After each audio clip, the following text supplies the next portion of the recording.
Welcome back everyone. I hope आप सभी अच्छे होंगे। तो चलिए स्टार्ट करते हैं अपनी क्लास। ठीक है फ्रेंड्स, साथ के साथ आप नोट्स को बनाते चलें। ठीक है। और हम लोग बेसिक अकाउंटिंग टर्म्स पढ़ रहे थे। ठीक है, उसी सीरीज़ को हम लोग आज कंटिन्यू करेंगे। ठीक है, और उसी में आज एक नया टर्म देखेंगे। ठीक है, तो चलिए स्टार्ट करते हैं। तो आज का जो टॉपिक है वो है हमारा एक्सपेंडिचर। क्या है? एक्सपेंडिचर। ठीक है, अब एक्सपेंडिचर्स क्या होता है, क्यों होता है, इसके बारे में हम लोग बात करते हैं। पहले हम लोग लिखते हैं एक्सपेंडिचर। ठीक है, अब फ्रेंड्स ये एक्सपेंडिचर का मतलब क्या होता है? देखिए, एक्सपेंडिचर का मतलब होता है कि जो भी हमारे ऑर्गेनाइजेशन के अंदर खर्चे होते हैं, क्या होते हैं फ्रेंड्स? खर्चे होते हैं, उसको हम लोग एक्सपेंडिचर बोलते हैं। क्या बोलते हैं? जितने भी हमारे ऑर्गेनाइजेशन के खर्चे होते हैं, ठीक है, जो भी हमारे खर्चे होते हैं कंपनी के, ऑर्गेनाइजेशन के, जिस चीज़ में हम लोग बिजनेस करते हैं, उन सब चीज़ों को हम लोग क्या बोलते हैं? एक्सपेंडिचर बोलते हैं। ठीक है, तो चलिए इसी चीज़ को पहले हम लोग लिख लेते हैं, जैसे कि हम अब तक करते हुए आ रहे हैं कि किसी भी कॉन्सेप्ट को पहले हम लिखते हैं, फिर हम आराम से इसको डिस्कस करते हैं कि क्या होता है। ठीक है, तो देखते हैं। देखिए क्या होता है। द अमाउंट स्पेंड और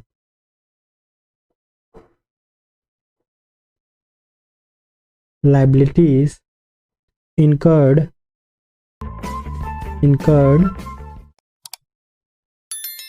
incurred for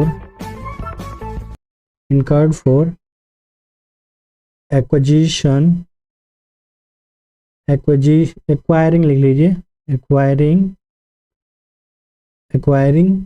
assets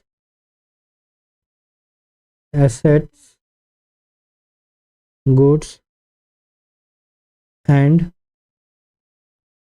सर्विसेज। ठीक है फ्रेंड्स, देखिए खर्चे का मतलब क्या होता है? जब भी हम कोई पैसा या अमाउंट किसी सामान को खरीदने के लिए खर्च करते हैं, उसको हम लोग एक्सपेंडिचर बोलते हैं। ठीक है, अब देखिए, हो सकता है कि हम जब कोई सामान खरीदें तो एट ए टाइम उसकी हम पेमेंट कर दें, हो सकता है कि हम कुछ समय बाद में करें। अगर हम पैसा उसी समय पे कर देंगे तो हमारी कोई लायबिलिटी जनरेट नहीं होगी, यानी पैसा हमें दोबारा नहीं पे करना है, बाद में नहीं पे करना है। ठीक है, बट अगर हमने सामान अभी खरीदा और उसकी पेमेंट हमने नहीं करी, ठीक है, तो हमारी क्या जनरेट हो जाती है फ्रेंड्स? लायबिलिटीज़। क्या जनरेट हो जाती है फ्रेंड्स? लायबिलिटीज़। ठीक है, यही चीज़ मैंने लिखा। द अमाउंट स्पेंड और लायबिलिटी इनकर्ड, यानी जो पैसा हमने खर्च किया या जो भी हमने ट्रांजेक्शन किया उसकी वजह से अगर कोई लायबिलिटी जनरेट हो रही है, फॉर एक्वायरिंग का मतलब होता है लाना। ठीक है, एसेट संपत्ति कंपनी की कुछ भी हो सकता है, land, building, furniture, machinery, etcetera etcetera, goods and services. ठीक है, तो आई होप ये चीज़ आपको समझ में आ गई होगी। एक्सपेंडिचर मोटे तौर पे क्या होता है? कंपनी का खर्चा होता है। ठीक है,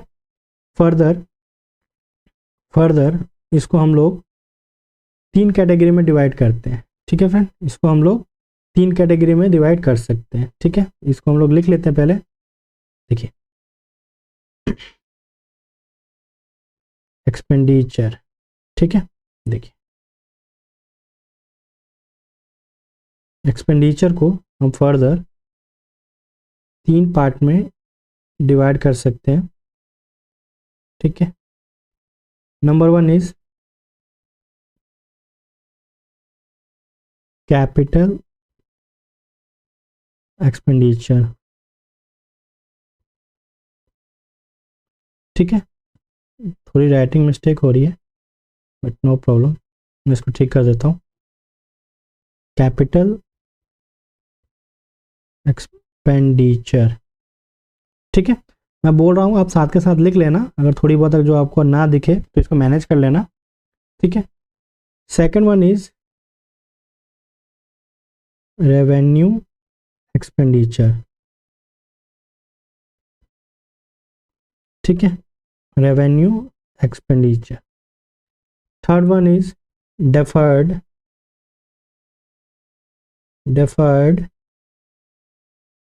रेवेन्यू एक्सपेंडिचर।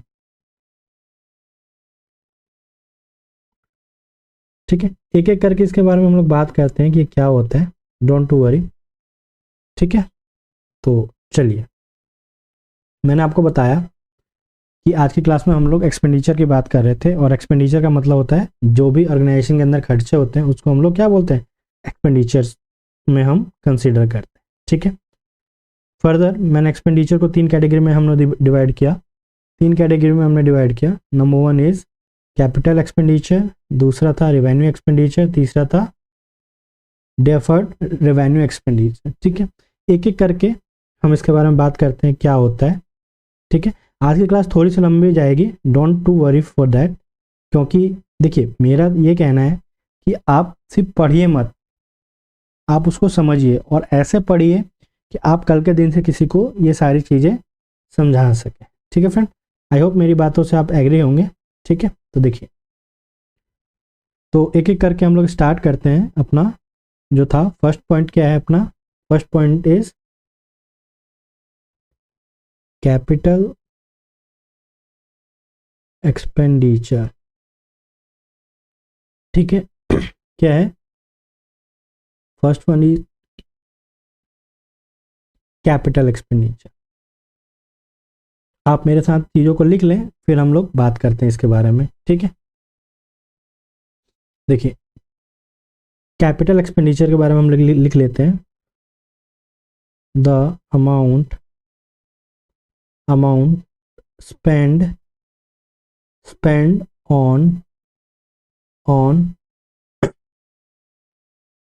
ऑन इनकर्टिंग, क्या रखा है इसमें, मैंने गलत कर दिया। हाँ, इसमें ना हम लोग, आप ये कह सकते हैं कि इसको हम दोबारा से लिख लेते हैं। हाँ,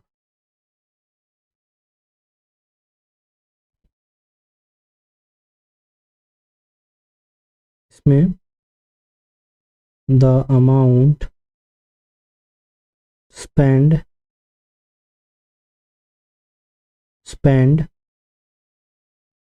for increasing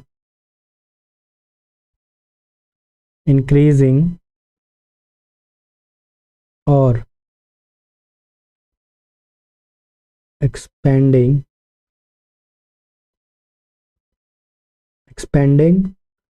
performance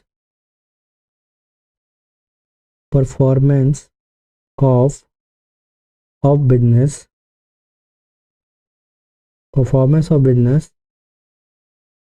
is called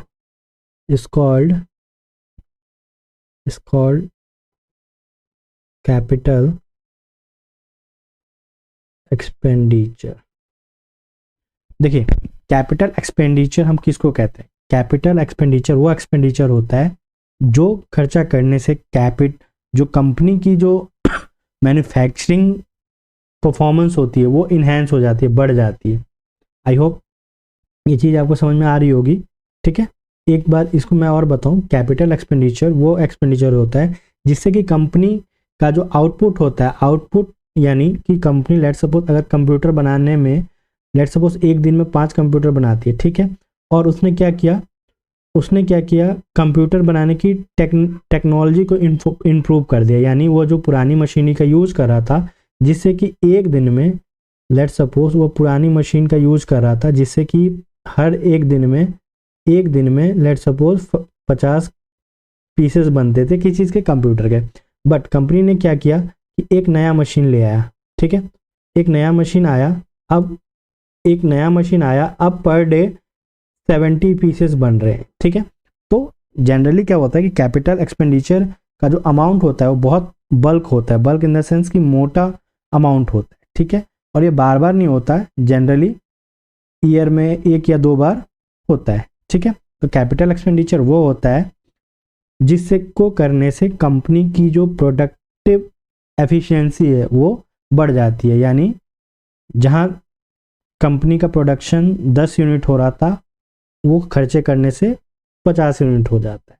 ठीक है फ्रेंड्स, आई होप ये चीज़ें आपको समझ में आ रही होगी।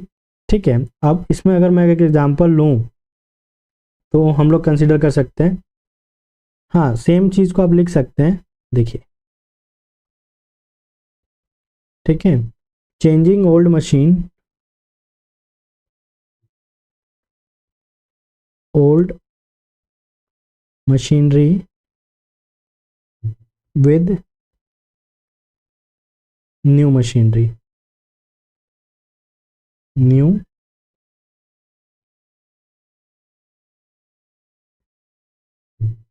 ठीक है। आई होप ये चीज़ आपको क्लियर हो गई होगी, ठीक है, कि कैपिटल एक्सपेंडिचर वो एक्सपेंडिचर होता है जिसको करने से कंपनी की या ऑर्गेनाइजेशन की जो परफॉर्मेंस है, जिस चीज़ में वो काम करते हैं वो बढ़ जाती है, यानी उसकी प्रोडक्टिविटी इन्हेंस हो जाती है, बढ़ जाती है, ठीक है। तो ये ठीक है। नेक्स्ट पॉइंट हम देखते हैं।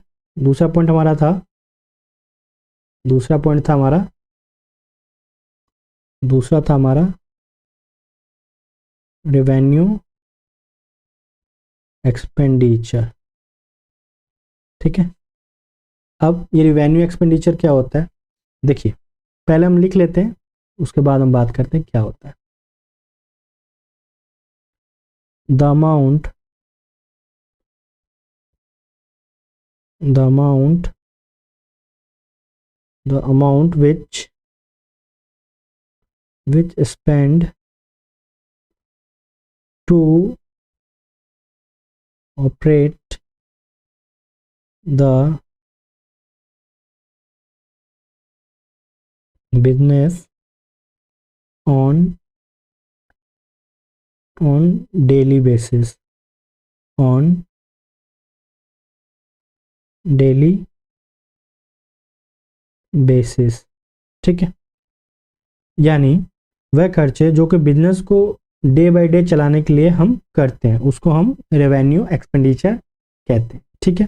For example, for example, for example, let suppose आपका जो ऑर्गेनाइजेशन है वहाँ पे कंप्यूटर बनता है, ठीक है। तो कंप्यूटर बनाने के लिए, कंप्यूटर बनाने के लिए आपको क्या चीज़ की रिक्वायरमेंट होगी, रॉ मटेरियल की, ठीक है। तो रॉ मटेरियल भी रेवेन्यू एक्सपेंडिचर के अंदर कंसिडर होता है, ठीक है। लेबर कह सकते हैं आप, जो कि डेली बेसिस पे हम लोग पेमेंट करते हैं, खर्चा करते हैं, ठीक है। तो वह खर्चे जो कि हम लोगों को डेली बेसिस पे करना होता है, ठीक है, उसको हम क्या बोलते हैं, रेवेन्यू एक्सपेंडिचर। आप ऐसा समझ लीजिए कि रेवेन्यू एक्सपेंडिचर वह खर्चे होते हैं जो कि हमें करने ही करने होते हैं, ठीक है। आई होप आपको समझ में आ रहा होगा चीज़ें, ठीक है। नेक्स्ट है, नेक्स्ट है हमारा, नेक्स्ट है हमारा डेफर्ड, डेफर्ड रेवेन्यू एक्सपेंडिचर, ठीक है। ये डेफर्ड, ये डी को मैं ठीक करूं पहले, नो प्रॉब्लम, इसको मैं फिर से लिख देता हूँ, डेफर्ड रेवेन्यू एक्सपेंडिचर, ठीक है। ये डेफर्ड रेवेन्यू एक्सपेंडिचर्स क्या होता है, चलिए पहले हम इसको लिख लेते हैं, फिर हम बात करते हैं एग्जैक्टली होता क्या है,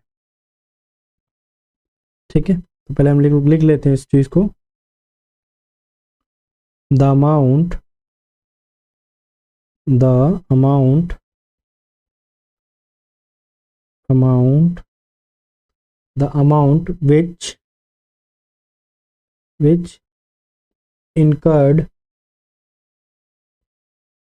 which is incurred once, once the business, business, sorry, यहाँ पे ना मेरे को बेनिफिट्स लिखना था, sorry, the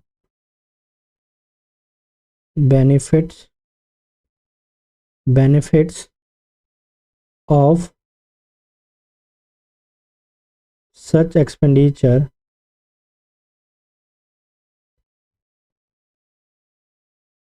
such expenditure earned in the future. ठीक है, देखिए डेफर्ड रेवेन्यू एक्सपेंडिचर्स क्या होता है, देखिए नाम से ही पता चला है, डेफर्ड यानी आगे, आगे की ओर, यानी वह खर्चा जो कि हम करेंट अकाउंटिंग पीरियड में करते हैं। लेट सपोज कोई खर्चा हमने कंपनी के बेसिस पे 2023 में किया, ठीक है, बट वो खर्चे का बेनिफिट हम लोग लॉन्ग टर्म में यानी आने वाले 2-4 साल में उसका बेनिफिट हमको दिखता है। यानी हम कह सकते हैं कि वह खर्चा करने के लिए हम आज कर देते हैं, बट उसका बेनिफिट जो होता है वो हमें सेम डे नहीं दिखता है, उसका बेनिफिट जो है हमें लॉन्ग टर्म यानी भविष्य में उसका फ़ायदा हमको मिलता है। ठीक है, डेफर्ड रेवेन्यू एक्सपेंडिचर वह एक्सपेंडिचर होता है जिसका फ़ायदा हमें भविष्य में मिलता है। ठीक है, इसका अगर मैं एग्जांपल दूं आपको, अगर मैं इसका एक एग्जांपल बताऊं आपको, ठीक है, लेट्स सपोज अगर मैं इसका एक एग्जांपल बताऊं तो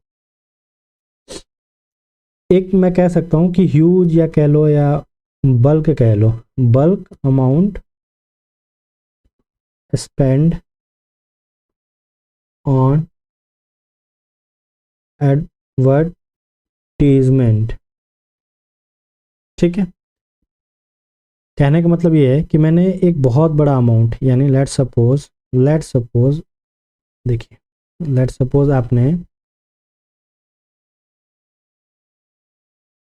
बल्क अमाउंट कुछ भी हो सकता है, ठीक है, कोई ज़रूरी नहीं है कि बहुत बड़े अमाउंट में ही आपने खर्चा किया हो, कुछ भी हो सकता है।